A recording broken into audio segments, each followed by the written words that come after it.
ও বোতলের মুখিটা নেবে বলে একদম খুব ভালো দেখাচ্ছিলিস, তাই না কানু? দাদাকে কামড়াচ্ছিলিস না তো? কিরে, ঠান্ডা জল চলে এসছে বোতলের। ওই দেখো, দেখেছো, চাটতে শুরু করে দেবে এবার। কিরে, খাবি ঠান্ডা জল? একদম না, ঠান্ডা লেগে যাবে। সোনাটাকে ঠান্ডা লেগে যাবে তো। মাম্মা এটা বল নিয়ে এসে, দাদা বল দে, বলটা দে, দে বল দে।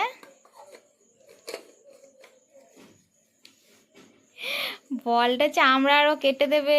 শক্ত বলগুলো কোথায়? দেখ ওখানে আছে, দেখ ওইদিকে আছে, দেখ। দিচ্ছে না, সোনাটাকে দিচ্ছে না বল। ওটা তো চামড়ার বল সোনা, তুই তো এক্ষুনি কেটে ফেলবি, তখন দাদা খেলবে কি করে?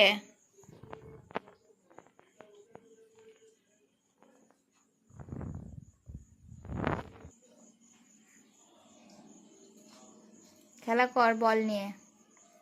দেখো বলটা ধুলেছিল, একটু পরিষ্কার করে দিল।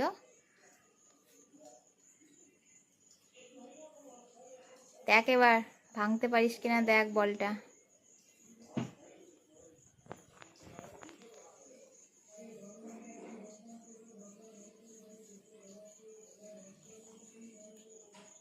কি ধরছিস ওটা? তুই তো ধরতেই পারবি না সোনা। যে খেলা করো, খেলা করো।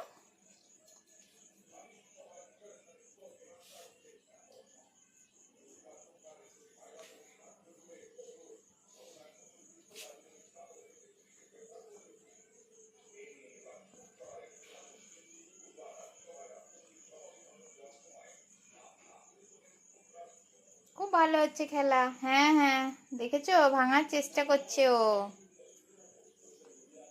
দে আমাকে দে, দিয়ে দে। তোকে নিতে হবে না, দিয়ে দে, দিয়ে দে, নিতে হবে না তোকে। এই দে, এই দে। দেবো না, আমার কানুকে দেবো না তো। কানু দুষ্টু করছে, আমি দেবো না কানুকে।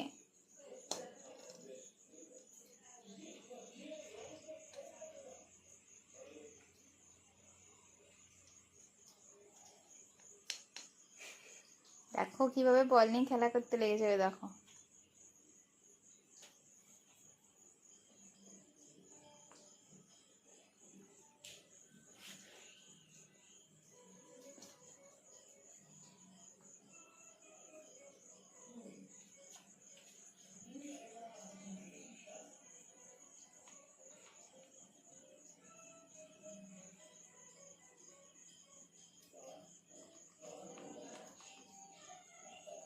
কানুর বড় ভিডিওগুলো দিচ্ছি, প্লিজ তোমরা যারা রোজ ভিডিও দেখো, একটু প্লিজ তোমরা দেখে পুরো ভিডিওটা দেখো এবং একটু লাইক কমেন্ট করে দিও। কারণ লাইক কমেন্ট করে চলে যাচ্ছ কিন্তু পুরো ভিডিও তোমরা দেখছো না কেউ। এরকম করে ভিডিও দেখলে কিন্তু তোমাদের রিচ এঙ্গেজমেন্ট কিছুই বাড়বে না। তা তোমরা পুরো ভিডিওটা দেখতে থাকবে। পুরো ভিডিওটা দেখার পর যদি ভালো লাগে তাহলে সেরকম মতো কমেন্ট করবে। নাহলে কিন্তু ভিডিও চলাকালীন শুরুতেই তোমরা কমেন্ট করে দিচ্ছ, লাইক করে দিচ্ছ, দিয়ে চলে যাচ্ছ। এতে কিন্তু তোমাদের পেজের ক্ষতি হচ্ছে। রিচ এঙ্গেজমেন্ট কিছুই বাড়ছে না তোমাদের। যত অন্যের ভিডিও দেখবে এবং লাইক কমেন্ট করবে, পুরো ভিডিও দেখবে, তত কিন্তু তোমাদের রিচ আর এঙ্গেজমেন্টটা বাড়বে। তো তোমরা কানুর ভিডিওগুলো পুরো দেখো এবং তোমাদের রিচ আর এঙ্গেজমেন্টগুলো বাড়িয়ে নাও। যদি ভালো লাগে অবশ্যই লাইক কমেন্ট করো।